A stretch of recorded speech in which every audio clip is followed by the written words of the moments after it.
असम के सोनितपुर जिले के अंतर्गत ढेकियाजुली राजस्व चक्र क्षेत्र के शिंगरी में आज हिंदू सम्मेलन का आयोजन किया गया। उल्लेखनीय है कि राष्ट्रीय स्वयंसेवक संघ की 100वीं वर्षगांठ के अवसर पर प्रत्येक सनातनी हिंदू को संगठित करने के उद्देश्य से संघ की गुप्तेश्वर मंडल की पहल पर यह हिंदू सम्मेलन आयोजित किया गया।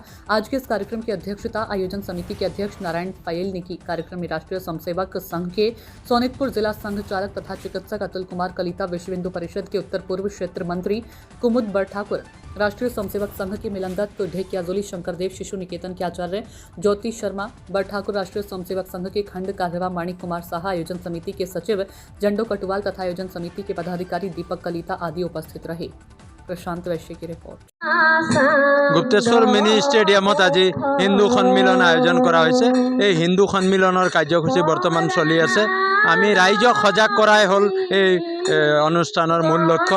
আজি ভাৰতবৰ্ষৰ লগতে অসমৰ বিভিন্ন ব্যাধি আমি দেখিবলৈ পাইছোঁ, বিভিন্ন সমস্যাই দেখা দিছে। এই সমস্যাসমূহৰ কাৰণে ৰাইজক কেনেকৈ আমি একত্ৰিত কৰিব পাৰোঁ, সেয়াই হ'ল এই আজি হিন্দু সন্মিলনৰ মূল উদ্দেশ্য।